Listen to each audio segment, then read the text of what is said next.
Welcome back to the Ride and Live Podcast. If you love mountain biking, you are in the right place. Picture your last group ride. You're back at the parking lot. The Stoke is high. Everyone's talking about the trails, mountain bike tech, nutrition. You love bikes. We love bikes. Let's drop in. Sage, how are you? Oh, Danny, I am doing so well. I hope everyone had an awesome Christmas, happy holidays, whatever you celebrate, if it's Hanukkah, Kwanzaa, whatever it is. And if you're listening to this, then it's also Happy New Year's. Danny, Happy New Year's to you. Yes, Happy New Year's to everyone. It's going to be an awesome New Year. It's going to be a delicious New Year. We're all going to progress. We're all going to have so much fun and ride and laugh. And so I agree. Hope everyone had a wonderful holiday season and got some rides in, depending where you are, where you're living, and maybe got some good swag over the holidays. Maybe bought yourself something, So it's a good time to be a mountain biker. Absolutely, absolutely. I got to tell you, man, this past year, speaking of New Year's, this past year has been a lot of new firsts for both of us, and I'm kind of curious. I hate the word resolution. I don't know how you feel about resolution, but I hate the word resolution, so let me change it. Danny, you hate what the are word your goals? Or the concept? Yes. You don't use resolution. I hate the word and I hate the concept. So I'm changing it to goals. Danny, what are your goals for 2025? I hadn't thought about this until really like 3 minutes before we got on, and I realized that you were going to hit me with this. But immediately things started to pop into my mind. And I would say I'm gonna put them out there and I'm gonna see what happens. Okay. So fitness wise, before I broke my face, I had this kind of secret goal that I had only told you, and I think I told Stick, that I wanted to have my FTP get to 300. That's functional threshold power, by the way, for those who don't know what FTP is. It's the amount of it's a measuring power mark you can hold. that's used, right? And it's supposed to be the power you can hold for an hour. I could never hold 300 watts for an hour, but it's the measuring stick that's used. But to get back up to 300, to get back up close, that would be cool. That's I would say that's my fitness goal. And then there's also climbs that I want to clear. I'm going to talk about my ride later on, but I went to Gold Canyon and I did that double black trail Cojones, which has a double black technical climb in it. Yeah. And I only dabbed once. And I was like, all of a sudden I was like, oh, I never thought I could get this climb. Now I'm like, oh, I can get this whole thing. There's the climb on Corona de Loma. That's a fitness climb more than a tech climb. I want to be able to get that climb. Yeah. Why don't you give me one of your resolutions?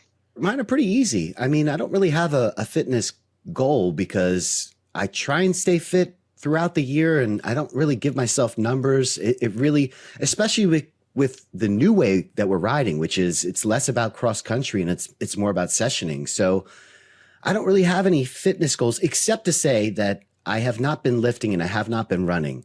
And so I do want to start getting back into that because I do notice that about my body. Like I could feel that, like I'd separated my shoulder, and this is a terrible excuse because this was like at this point, like 6 to 7 months ago. And I just never picked up the weightlifting again. Like I couldn't lift, and then I never picked it up again, and I couldn't run again. I couldn't run either because of the shoulder.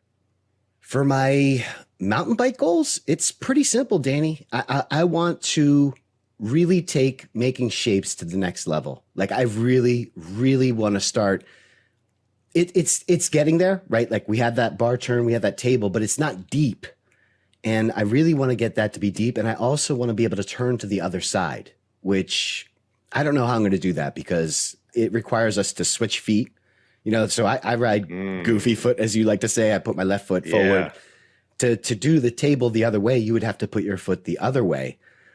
Ooh, it's a lot of habits I got to break. There's no way I could jump comfortably with my left foot forward. There's just no way. I try to switch my feet, you know, so to even on a downhill, I try to switch my feet once in a while to give my other hamstring a little bit of give my primary hamstring a break and let the other hamstring kind of take over, or legs are burning. And as soon as it gets gnarly, I go back to my comfort foot.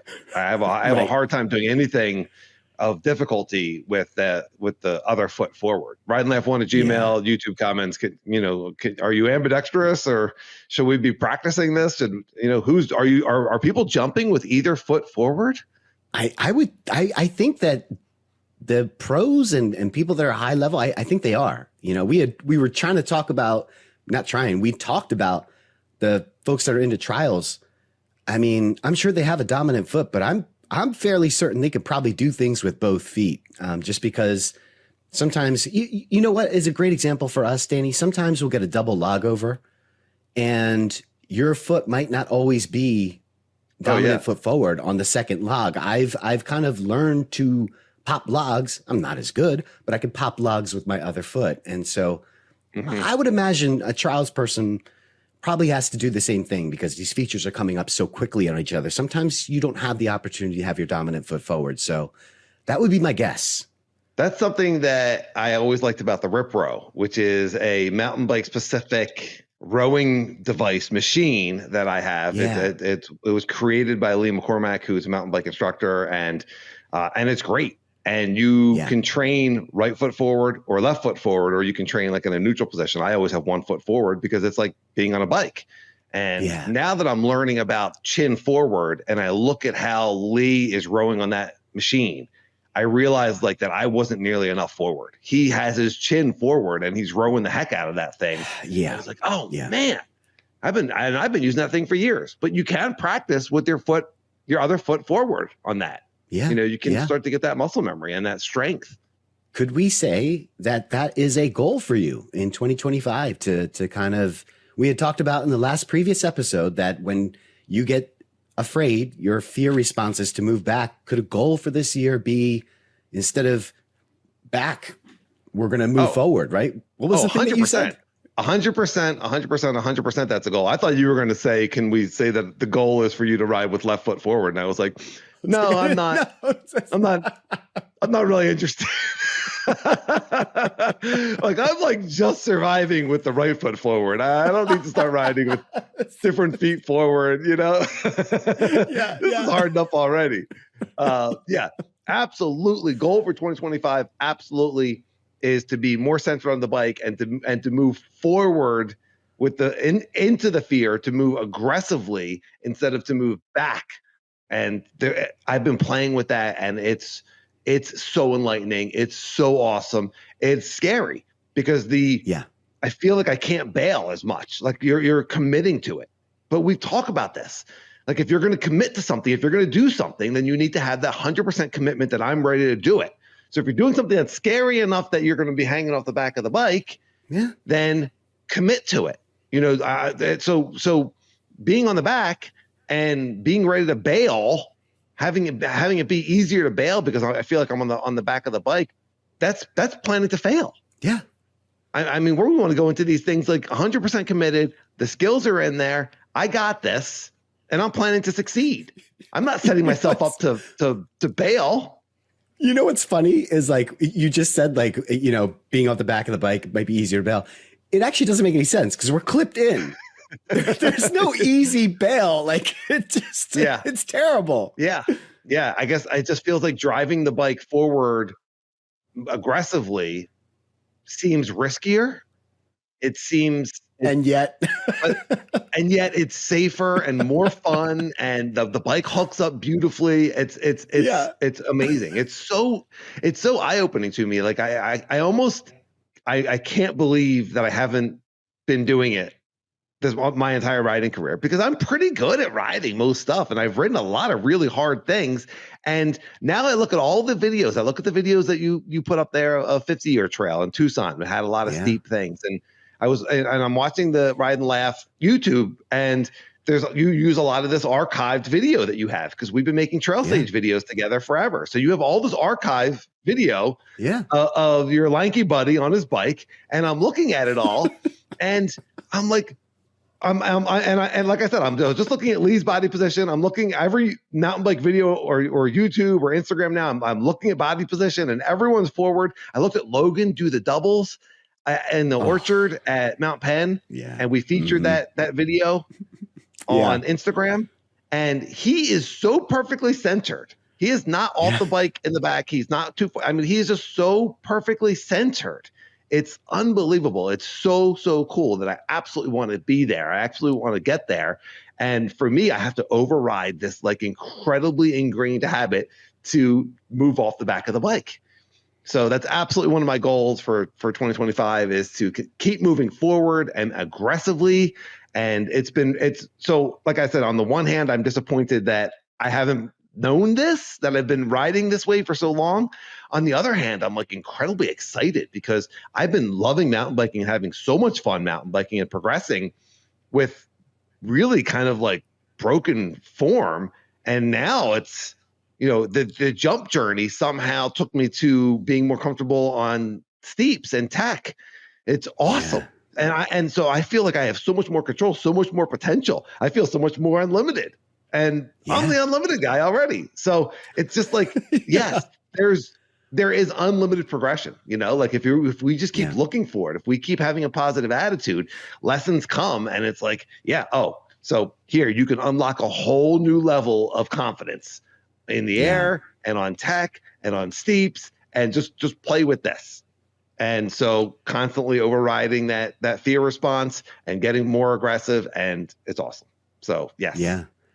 One of the things that, I mean, you had just mentioned jump journey, but like, I think one of the downsides to only riding with you and I, we've always had people coming in and out of our group, but the downside between just you and I, and I'm sure a lot of people can relate to this, is you're only getting feedback from me, for the most part. And I'm like, hey, this is, and one of the great things about, you said jump journey, but one of the great things about this podcast journey has been you and I putting ourselves out there and then having, thousands of people, well, maybe not thousands yet, but hundreds of people watching and giving us critique and advice and helping us to grow.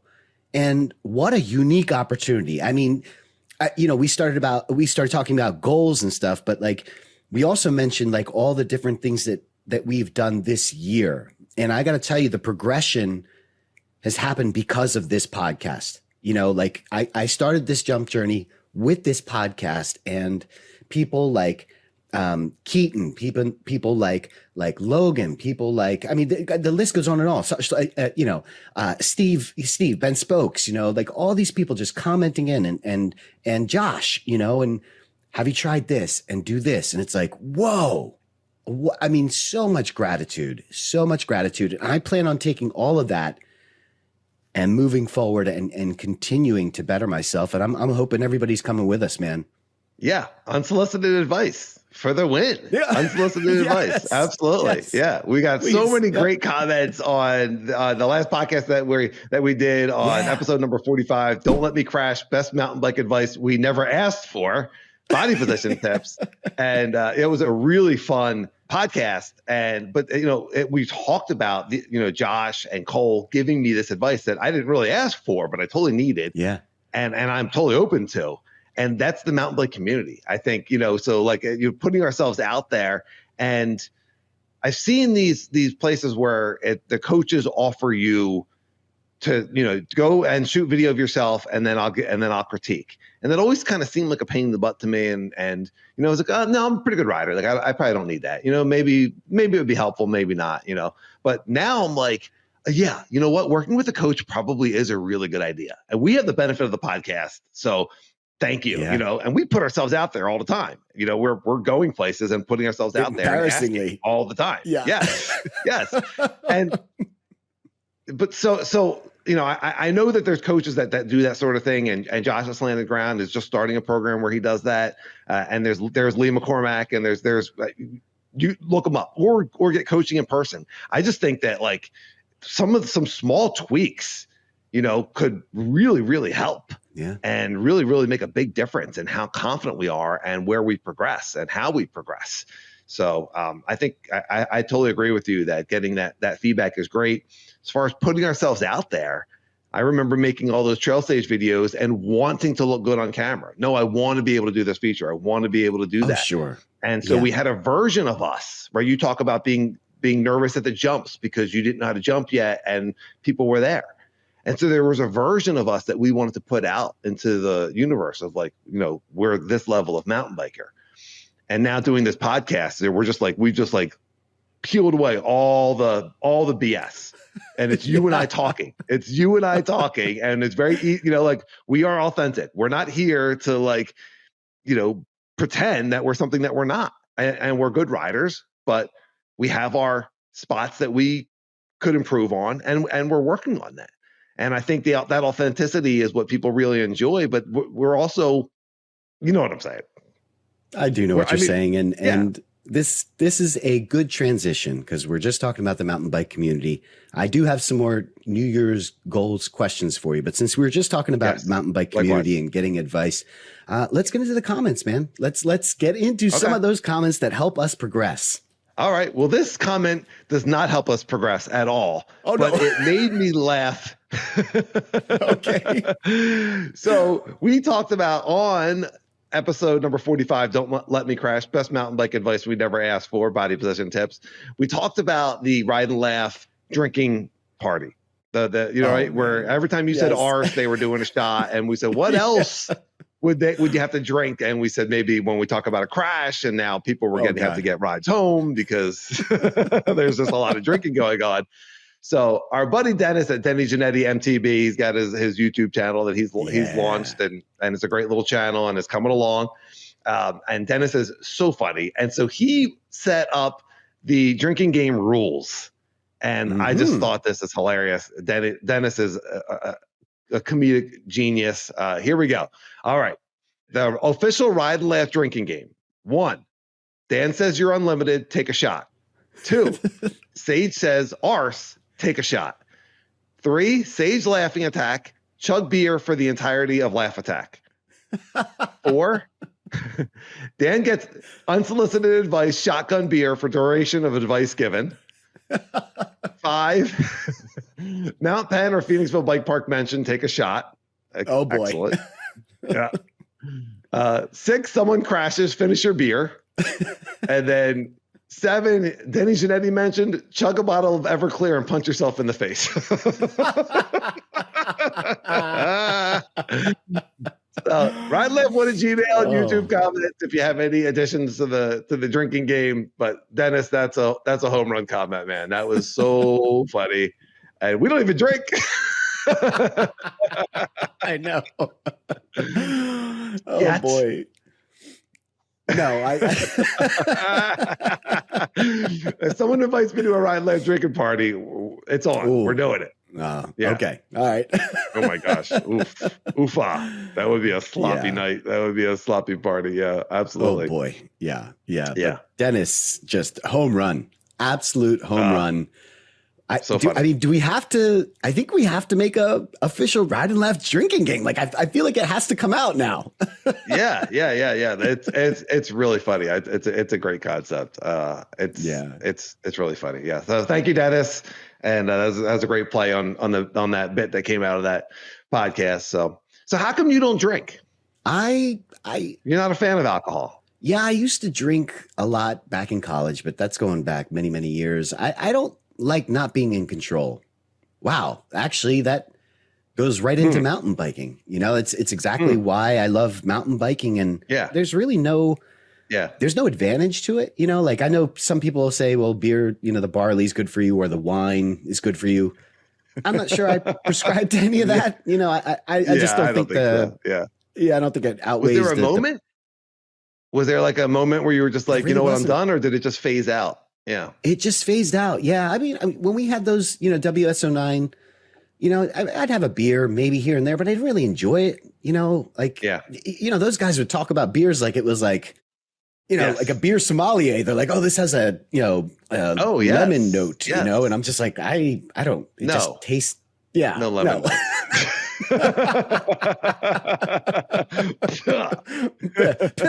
Yeah. I'm a coffee guy. We were totally a coffee guy, and beer, and I feel like definitely craft beer and mountain biking, like there's a big synergy there. There's a big connection there.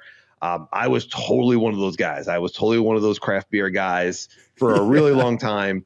And we rode with a whole bunch of those craft beer guys, which was an awesome group. And we would have at least one trip a year where we would go away for a long weekend and sit around the fire, and everyone would bring different awesome beers. And, so we would be drinking them. I don't think anyone got completely maybe. Rich, I know you're not listening, so I'm going to say your name. But we had a really good time, and you didn't drink, and you always had a great time. Like it was completely just not necessary.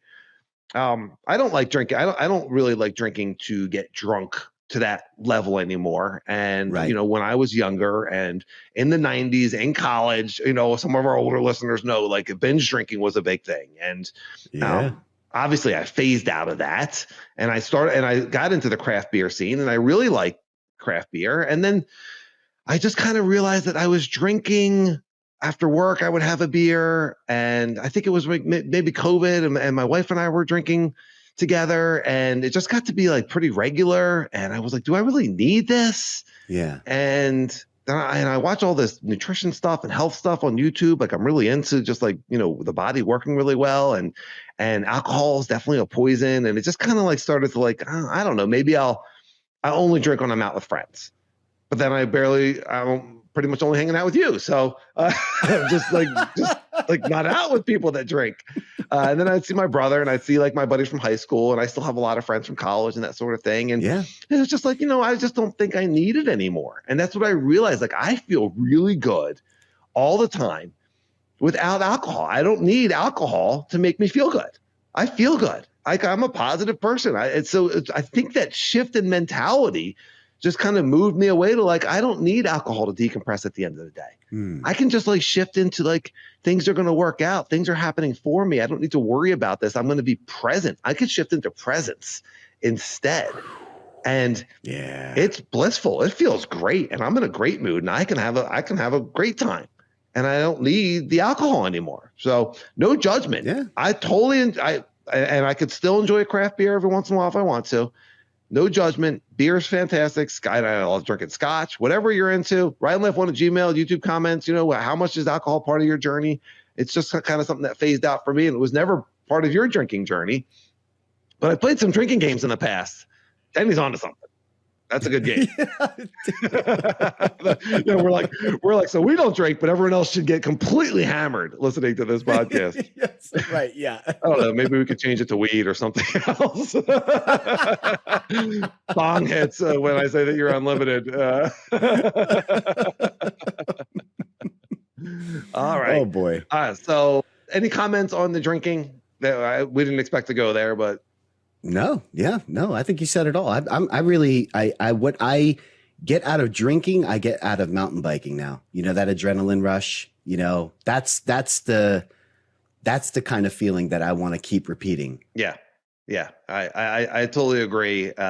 We've always kind of gotten that out of mountain biking. Oh yeah. But life is good. Life is good. And if you want to enjoy a drink, then enjoy a drink. Like if your belief system is that I can have a couple of drinks with my buddies, or I can have a couple of drinks, by myself, right? I want to sit and enjoy it and really enjoy the taste of this alcohol and really enjoy the feeling of alcohol. There's a reason it's popular. Feel good. It's all good. It's all good. Yeah. No judgment whatsoever. So, all right. Well, you had referred to our buddy Nick, who is an amazing jumper. You had referred to him a few times a couple of podcasts ago, and you had kept calling him Nicky Shreds. And I didn't think that sounded right. I knew his name was Nick, but I was like, Nicky Shreds? So his handle is actually Salty Shreds. Yes. You guys have a conversation about that? Did he tell you? Oh yeah. Because you just call him. we were at Ceres.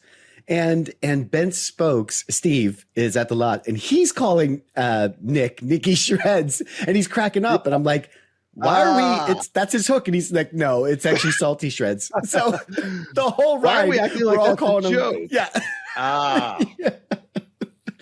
Nicky Shreds makes more sense. But, yes, it does. It's fantastic. Yeah. And we're ready to start a petition. He doesn't want to change his name, and we're all like, dude, you got to change your name.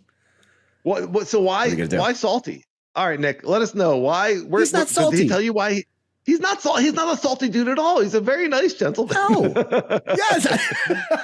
He's an awesome guy. I wouldn't call him salty. Yes. Maybe he lives near the ocean. I mean, is it a saltwater taffy guy? What do you think? Nicky shreds. It makes so much sense. He's Nick and he shreds. Yeah. All right. Well, if you want to follow him on Instagram, it's at salty_shreds. We'll put a link in the description. And he is a shredder and he is catching up on some episodes. You saw him recently and he wrote in a whole bunch of comments, but he is amazing at jumping the small bike. He has that dirt jumper BMX background. And so his feedback is something that we're talking a lot about this, jumping the smaller bikes and the technique to do that. And so he had 5 or 6 really, really great topics. And I'm going to paraphrase and just pull a couple of these, and maybe we'll pull a couple for a different episode. But he said, regarding dirt jumps versus mountain bike jumps, your starting discipline or your jump history really plays a big part in how you handle jumps. The lip to landing ratio is certainly much more aggressive with BMX style jumps. So if you started jumping on a mountain bike, it's much harder to dial in the speed and transition of a BMX style jump. Mountain bikes are much larger, heavier, and faster, whereas BMX and dirt jumpers are lighter, more nimble, and slower. So instead of letting your bike do the work, it's more of a manipulate the bike to adjust the landing. Yeah. And then he talks about having to actually move the smaller bike in the air. You're using mental energy so you're launching in a different way, but you're also maneuvering the bike in the air. And the mountain bike, I thought that was really interesting, the way he said that you're letting the bike do the work. So I feel like on the mountain bike, it arcs nicely. I spot the landing and I touch down. Yeah. Whereas on the small bike, you have to actually, and you kept saying it's the level of input. You kept saying to me, what's different about the small bikes and the steep lippy jumps is the input, the amount of input. I wrote it down. Is that what you said? Yes. You said different levels of input, more height. And I don't think I really understood what you meant until I read Nick's comment and we've been talking about this more. Input, you mean you have to do more. Yeah. Again, there's a lot there. I threw a lot at you. Yes, Nick is a guy that's verbally good with words, as I said last week. yes. I am not. But yes, that's what I meant by input. You watch these guys and gals, and it's the amount of work that they have to put, because there's no suspension, right? On the full suspension, we can compress and rely on, especially on a bigger travel bike, you can rely on that suspension to push you back out, right? That rebound, push you back out. And on a hardtail, on a BMX, you have no suspension. On a dirt jumper, it's very little suspension. So all of that work has to be generated by your arms and your legs. And so the amount of input and aggressive behavior, I mean, we keep talking about Ryan. You can see how aggressive, and I mean aggressive, man. He really yanks on that bike. And he's not the only one. We've seen plenty of people on BMX and dirt jumpers with that really aggressive pull on the bike, the push and pull. And it's just fantastic. It's going back to the New Year's thing. That is a 2025 goal for me, is to get a little bit more aggressive every time on that dirt jumper. So there we go. Okay. So that's kind of a vague goal, just to be more aggressive. Yeah. So, but you don't have necessarily a spot yet. For me, a 2025 goal is to clear the desert trail beginner line on my dirt jumper. Yes. And to clear it with proper style and technique. But that's a big goal. I feel like I can get there. It depends how much I'm riding. And so, and then I have another feedback about what you said, but as far as your goal, you want to clarify? I can't, because the thing is, I don't know what I'm doing yet. And so until me either. Until these jump parks open back up, and I can hook up with a Salty Shreds, Nicky Shreds, or I can hook up with a Ryan, and I can actually ask them, what's the first thing I need to learn? We see it, but seeing it and then applying it and then having someone critique you is something completely different. And this is in PA right now, this is the worst time of year, because you don't know what's going to be available to you. Phoenixville Bike Park is closed, drink. And, Mount Penn, once it snows, it's gone, so you're the jump availability is not there. And therefore I don't know how to specify because I don't know what I need to do. And I need help. And I'm okay asking for help, unsolicited and solicited advice. Yes. So you can get coaching from a professional coach, or you can get coaching from someone who knows what they're doing and knows how to talk about it. There's two different things there. But so for someone to look at us and say, this is what you should be working on. I'm super curious about that. You talked about the suspension being the reason that mountain bikes are easier to jump versus the smaller bikes, but I think it's the size of the bike. I think the size of the bike, you get more comfortable at speed and the weight of the bike. So there's just something about when I was on the hardtail, my aggressive hardtail at desert trails, I was clearing those jumps, but I wasn't doing it with proper technique. I was probably more comfortable at speed on the big bike. So even though I was absorbing the lip of the jump, I was completely absorbing it. I was still missiling over it. Do you think I would be able to do the same exact technique on the dirt jumper if I was going that fast? Probably. But I'm just not comfortable on it for some reason.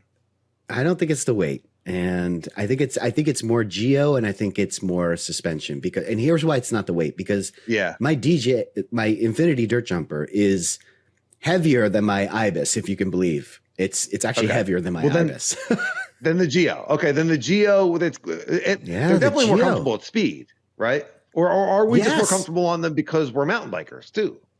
No, the geo makes a huge difference. And I'm demoing the Stumpy right now, the Stumpy 15. Right. And I feel I thought it was the weight, because I rode the Levo. You and I demoed the Levo, and I was like, oh, this thing is so planted. And I was convinced that it was the weight. It's not. The weight of the e-bike. The Levo, the e-bike. Right. And you were convinced that it was the weight of the motor at the bottom bracket of the e-bike. That was the reason that you felt so comfortable.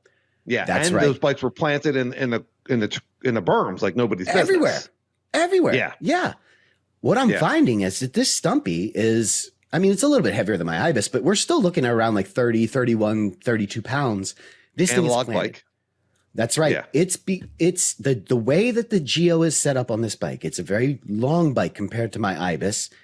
And I got to tell you, the reason why the Banshee probably feels so comfortable is because of how long that Banshee is your hardtail that you've been taking to desert trails. It's longer, and that suspension in the front's like 170, 160. I don't know. It's huge. It's 160. Yeah, it's very slack. Yeah. It's a very modern hardtail. The aggressive hardtail. That's one of the things I loved about Hardtail Party. That we talked about his channel last week, but I was watching all his videos, and he wanted his hardtails to be similar geometry to these amazing enduro bikes. And so that Banshee Paradox V3 that I got, I think that's what it's called, is pretty much an enduro bike, but it's a hardtail. And that thing can get away from me. Like it's so comfortable at speed. And then all of a sudden you're like, oh, I'm on a hardtail. It's like, Yep. And that's why I got a tire insert in the back, is it just that thing just slays, but it is slacked out. And so maybe that makes it more comfortable at speed. And then that changes how it feels on the jump versus the dirt jumper that's much smaller and much steeper. So you think it's more of a geo thing? No. I think it's size. I don't know. Geo is part of the size. Size is part of geo. True. But no, I think it's suspension as well. I really do. I think it's suspension and geo. And I want to kind of lean more toward the suspension. I can feel a major difference in the dirt jumper and on my BMX. And it's a very harsh experience from beginning to end. There's nothing like that feeling. And that can't be attributed to just geo. That has to be attributed to the suspension. I really think that you know what? Ride and Laugh one at Gmail. Yes. Which is it? Which is it? Tell us. YouTube comments. YouTube comments. Please. Ride and Laugh one at Gmail. I was just about to say, let's get some listener feedback here. I just know that when you're on the dirt jumper, and especially when you're on the BMX, you need to nail that landing perfectly. You nail the landing perfectly, it's butter. It's smooth. It feels great.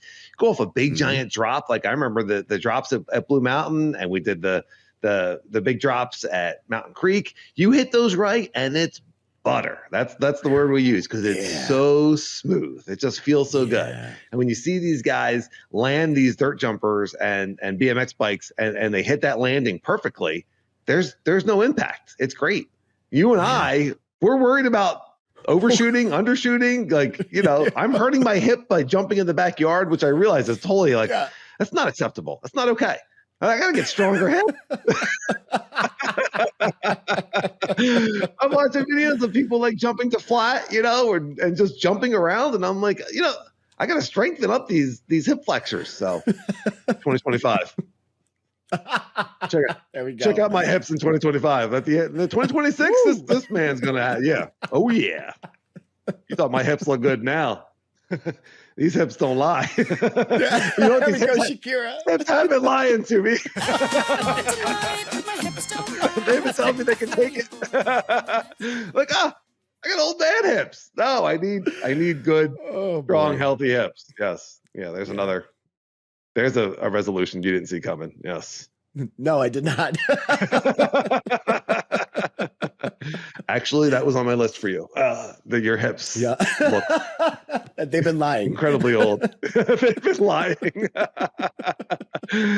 That's so funny. All right.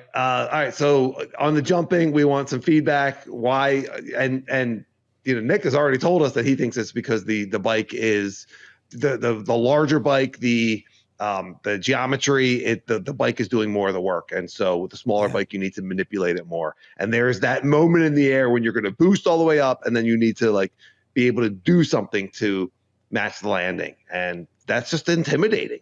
It's just scary to go to commit to that. But when you see the guys doing it, their chins are so far forward. We had a couple comments. We had a few people comment. Thank you very much, everyone that commented. Chin forward changed my jumping. Chin forward changed my riding. So it's awesome stuff. All right. Well, it's a part of the podcast where and a little bit late in the podcast, but we want to thank everybody for listening, and we appreciate everybody for listening. If you're enjoying it, please give us a 5-star review in your podcast player.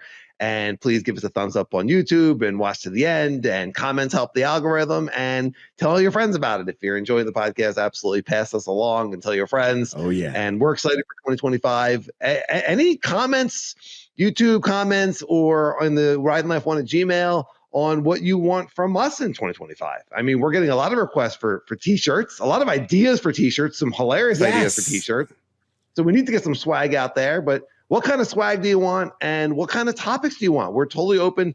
Our buddy Terry has a great topic that he wrote in on falling, and his comment was so good that I said to Sage, I said, let's maybe use this as a topic episode.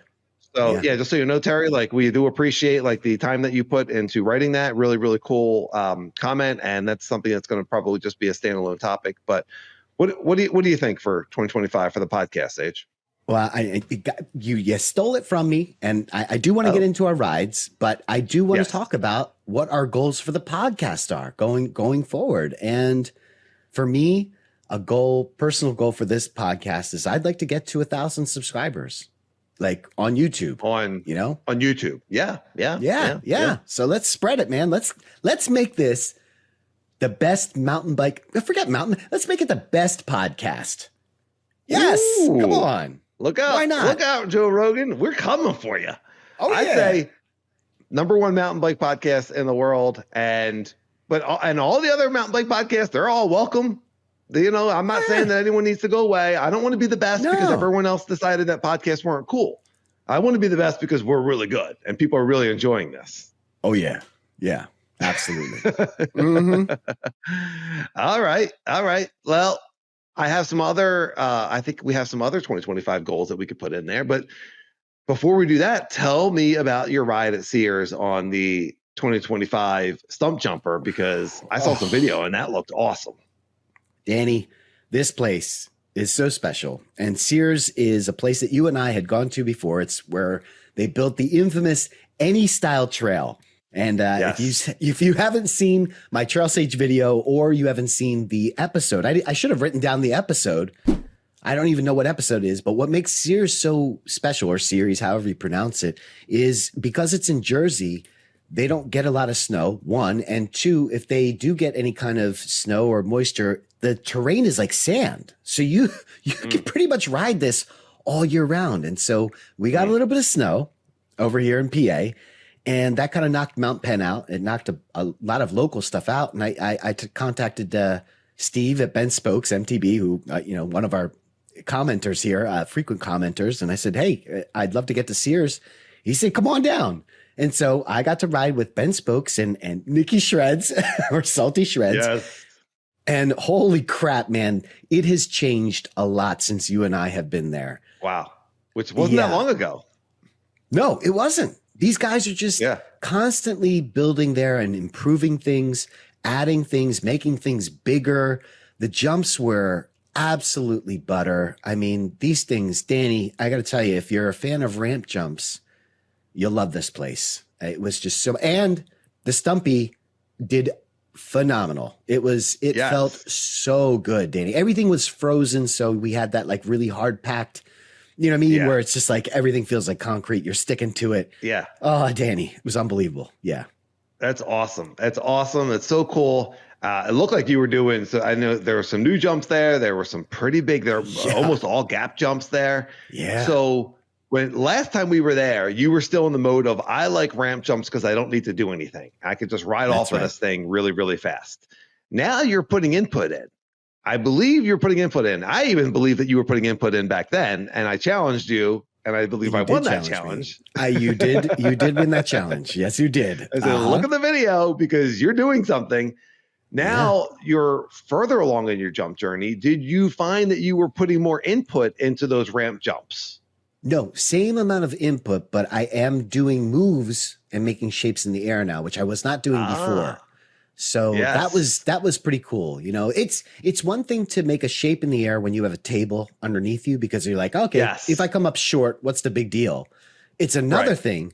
And when we say a ramp jump, this isn't a ramp jump where the landing is, how do you explain this? Like it's a smooth, like lump, you know, these are hard edge landings. If you come up short on this, it's dunzos.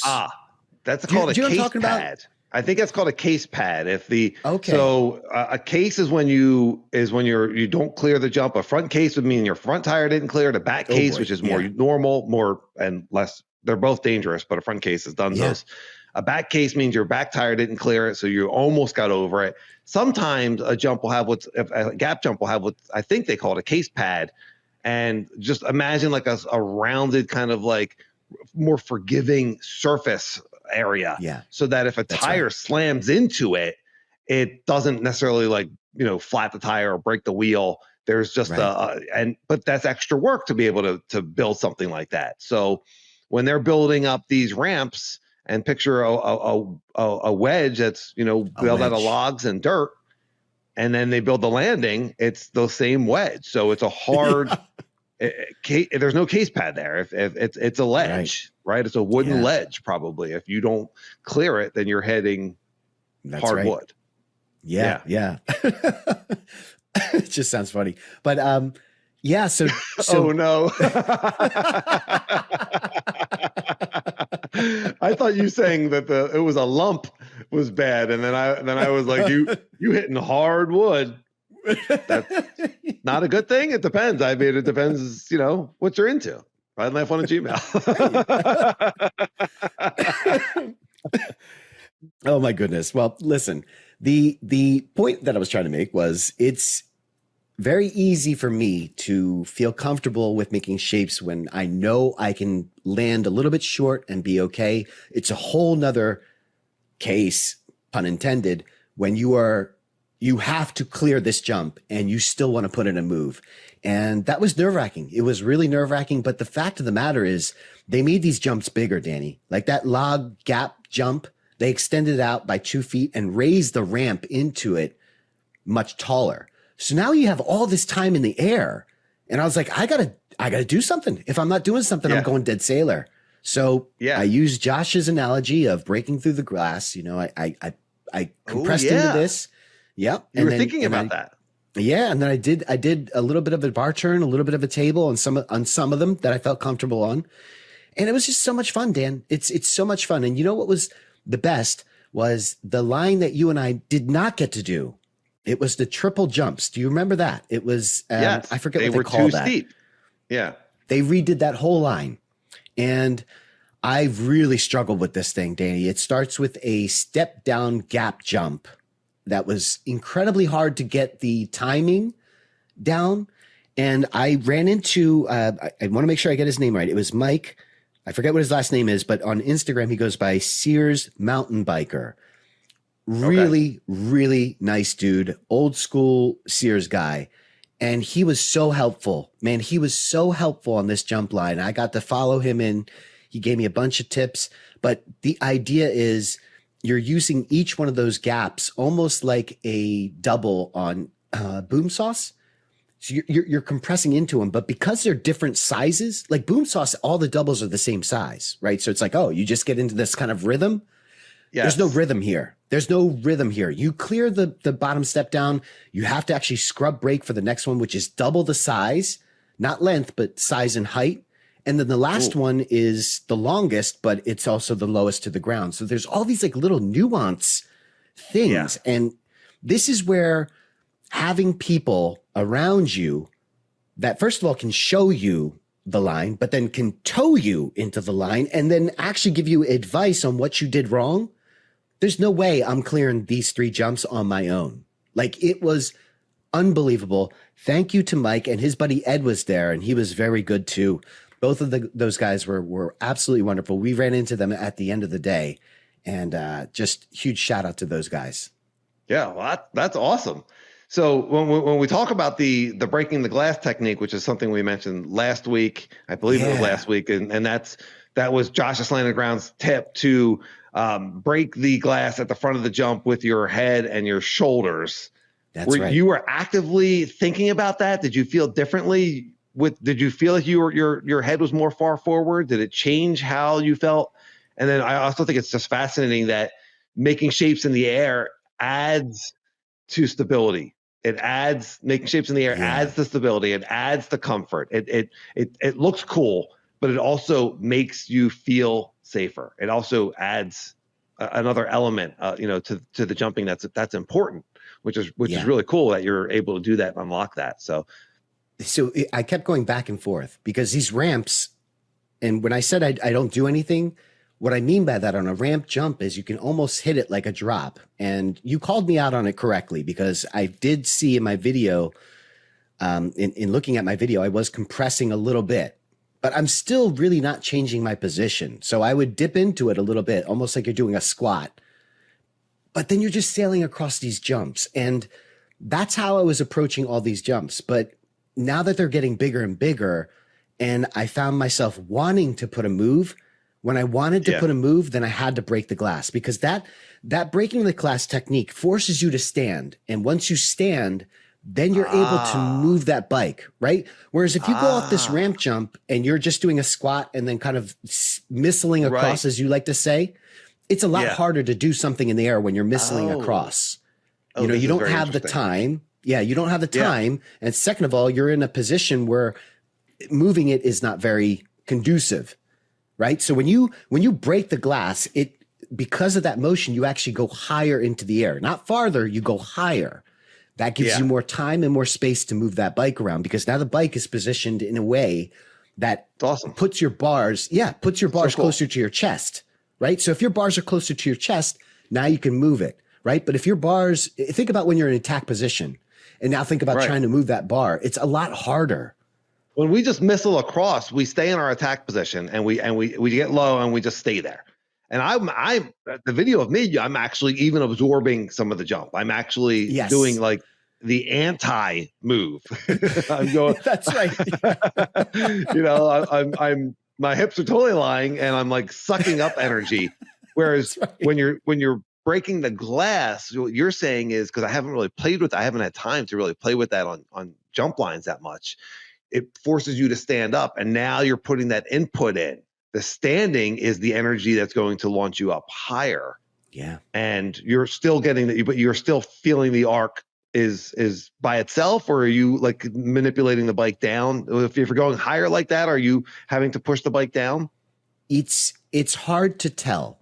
This is one of the differences between a ramp and a A steep lippy jump. Yeah. Right. Steep lippy jump, it forces different forces on your body and your bike. And so the reaction that you have to that is going to be different. On a ramp jump, it's not pushing back on you, right? That's the best way to explain it. On a lippy jump, the force pushing back on you forces you to do things. Whereas on a ramp, you have to activate that. You have to actively want to do those things, to get a reaction.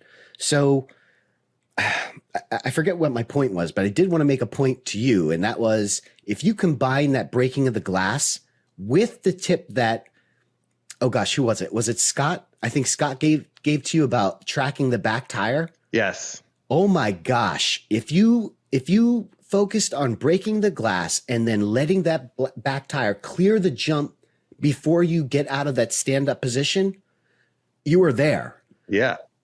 Yeah. Think about if you stood up into the jump and then you didn't start to push down. You didn't do anything until your back tire cleared. Now you're going straight up in the air, and now you're forcing yourself to push that body. You're getting that beautiful arc, that really high arc. Yeah, that's really cool. Another one of Nick's comments that we didn't get to was he talks about learning how to bronco. And I had never heard that term before. And when I Googled bronco and mountain biking, it came up as a truck and a bike. Like there was nothing. And I'm thinking this must be the J-hop. And then I did bronco and BMX, and there's all these tutorials on how to bronco and your BMX. So it's just a different terminology on the different cultures.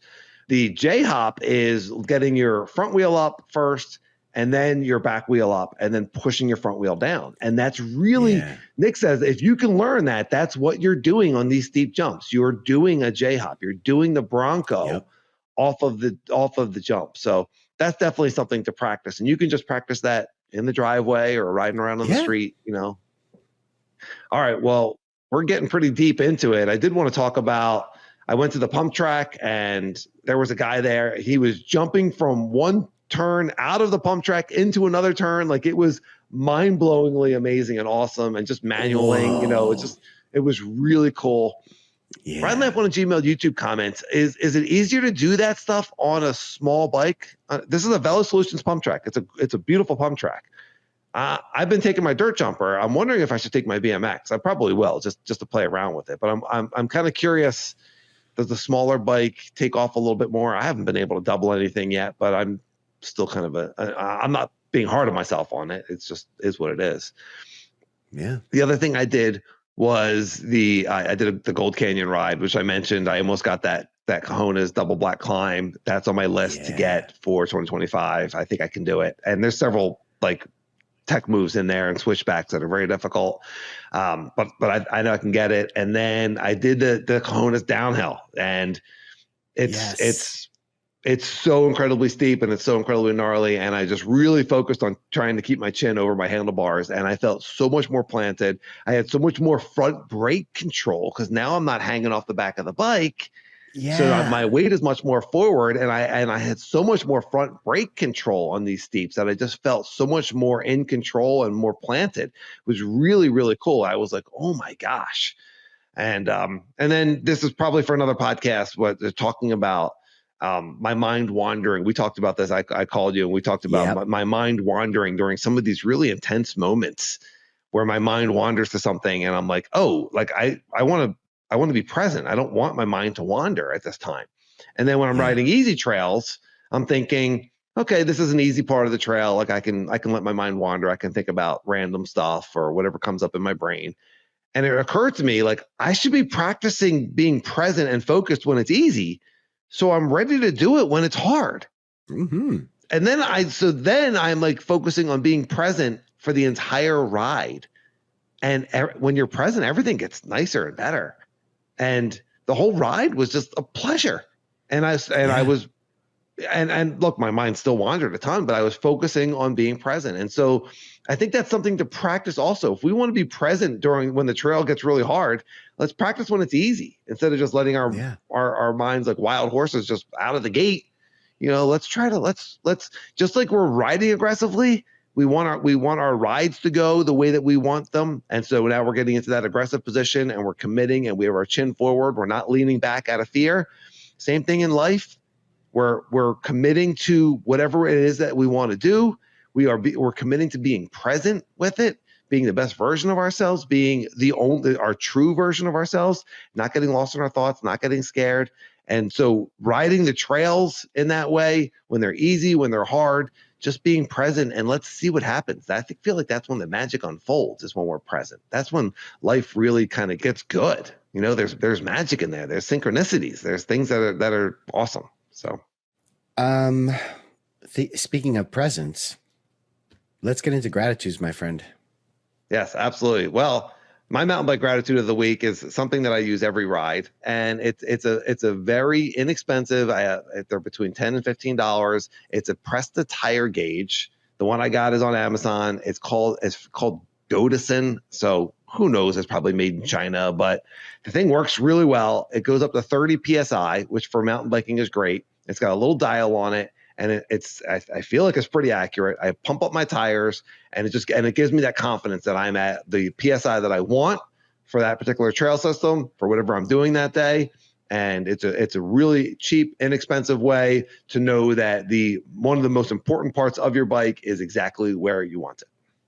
Well, I think my gratitude is going to be pretty obvious, but my gratitude goes to Nick, Steve, Ed, Mike. And actually, Vinny was there. Remember Vinny? Ceres Vinny? Yeah. Yes. Awesome. Yes. Awesome. I didn't get to ride with him, but he was there. Yeah. He was there at the parking lot. But my gratitude goes to those guys. I mean, it's just tremendous. It's just such a great feeling to know that. I mean, we talked about this earlier in the podcast about like putting ourselves out there, right? And it's uncomfortable. It's uncomfortable to go to a place and ask for help, or know that you're not doing something correctly, and you have to be like, can someone help? And it's like, to be intimidated is uncomfortable. Yeah. Yes. To look at something and be like, all these guys can do this and I can't. That's an uncomfortable feeling that some people avoid.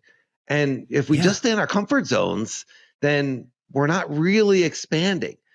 But you want progression. You're worthy of progression. You want to learn how to jump. So you're putting yourself places where there's things that you're uncomfortable with or intimidated by, with people that know how to do it and people that are cool. And that's the thing. And these guys were just tremendous. So helpful. Every single one of them. I don't know what to say, man. I don't know what to say. They were so helpful. So thank you to all of them. I will leave all their Instagrams in the description below, in the video description, or in the podcast description, wherever. Just tremendous. So thank you to all of you guys. I really do appreciate that. Yeah, follow these guys on Insta. If you want to see the Ceres trails, these guys are shredding. They're posting videos all the time. Those trails are really awesome. They're really cool. They're building new stuff. So yeah, thank you to all the riders that helped Sage that day. Thank you to all riders that help us at all times. And thank you to the mountain bike community, and Happy New Year's to everybody. It's fantastic. We absolutely so grateful for mountain bikes and the mountain bike community. And, if you've been listening to this podcast for a while, you know how much we love mountain bikers, and we just think that mountain bikers are just awesome, cool people. We did a whole podcast on that, which you could just go back and listen to. Case closed. Mountain bikers are the best. And it's a really good argument. I don't think any roadies have come through and convince us otherwise. But you guys don't get to wear spandex as much. Well, my mountain bike tip, I'll keep it really short. And that is, if you are struggling to be present on the trail, pick a goal at the beginning of your ride. Say, this is what I want to work on. And then you just find every opportunity that you can. And that means being aware of the trail. And maybe you'll notice something that you hadn't noticed before on the trail that you'll be able to work on. So for instance, I'm someone that likes to like jib and jab. I'll look for like little roots or rocks on the side of trails to kind of bump off of, do a little bump jump. And so when I'm going into a trail and I'm saying that's my goal, that I want to find things to bump jump on, work on my J hop, all of a sudden you start riding this trail and you're like, oh my gosh, I didn't notice this root here, or I didn't notice this rock here. And it forces you to be really in tune with your bike, yourself, and the trail. It's wonderful. It's a great way to be present. Danny, I know you got something to add to that. I think that's a great idea. There's cornering, there's jumping, there's bump jumps, there's tack, there's just body position, there's cadence. there's fitness, there's climbs, there's so many things in mountain bikes that you could challenge yourself on your local trails, and stay present. Because I know Sage and I, we both have had the experience of getting hurt on local trails because our minds are wandering, because we feel like we know it so well, we're not paying attention. And some of my worst falls have been on my most local trails that I ride all the time, because I'm just like not fully there. Zoned out. Yep. Yeah. All right. Oh, Danny. Great tip. Yep. Thank you. If you're still listening, you are absolutely one of us. You love mountain biking, and we appreciate you. Please rate and subscribe on the podcast player. Please rate and subscribe on YouTube, and watch to the end and add a comment and tell your friends. And everybody have a fantastic New Year's, and we're super excited about 2025 and all the great stuff that's coming to us. We are all worthy. Have a great week and a great week of riding. Ride and laugh. Happy New Year's, everyone.